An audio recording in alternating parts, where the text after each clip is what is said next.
2024ஆம் ஆண்டில் உலக நாடுகளின் ஒட்டுமொத்த ராணுவ செலவினம் இதுவரை இல்லாத அளவு 2.7 டிரில்லியன் அமெரிக்க டாலர்களாக அதிகரித்தது. இந்திய ரூபாய் மதிப்பில் இந்த தொகை 238.34 டிரில்லியன். 1 டிரில்லியன் என்பது 1 லட்சம் கோடி. 2023இல் உலக நாடுகளின் ராணுவ செலவினம் 2.4 டிரில்லியன் அமெரிக்க டாலர்களாக இருந்தது.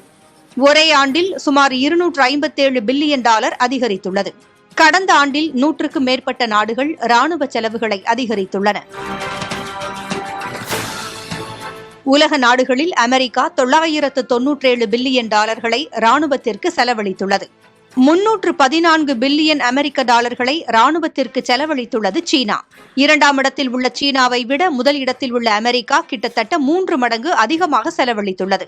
149 பில்லியன் அமெரிக்க டாலர்களுடன் ரஷ்யா 3ஆம் இடத்திலும் 88.5 பில்லியன் அமெரிக்க டாலர்களுடன் ஜெர்மனி 4ஆம் இடத்திலும் உள்ளன. 86.1 பில்லியன் அமெரிக்க டாலர்களை ராணுவத்திற்கு செலவழித்துள்ள இந்தியா 5ஆம் இடத்தில் உள்ளது. 2024ஆம் ஆண்டில் உலக நாடுகள் மேற்கொண்டுள்ள ராணுவ செலவு தொகையின் 10 விழுக்காடு, அதாவது 270 பில்லியன் அமெரிக்க டாலர்கள் இருந்தால் உலக அளவில் தீவிர வறுமையை ஒழித்துவிட முடியும். 4.22 விழுக்காடு, அதாவது 114 பில்லியன் டாலர்களில் 140 நாடுகளுக்கு பாதுகாப்பான குடிநீர் மற்றும் துப்புரவு சேவைகளை வழங்கிவிட முடியும். 3 விழுக்காடு, அதாவது 93 பில்லியன் அமெரிக்க டாலர்களை ஒவ்வொரு ஆண்டும் செலவழித்தால் 2030ற்குள் உலகில் பட்டினியை முற்றிலும் ஒழித்துவிட முடியும். 3.6 விழுக்காடு, அதாவது 97 பில்லியன் அமெரிக்க டாலர்களை கொண்டு ஒவ்வொரு ஆண்டும் கல்வி நிதி பற்றாக்குறையை சரி செய்யலாம்.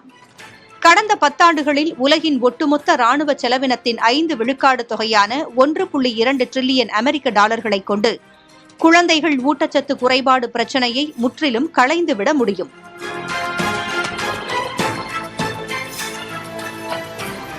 உலகின் மொத்த ராணுவ செலவுகளில் 15 விழுக்காட்டை ஒதுக்கினால் உலகின் வளரும் நாடுகளை காலநிலை மாற்றத்திற்கேற்ப தகவமைத்துவிட முடியும்.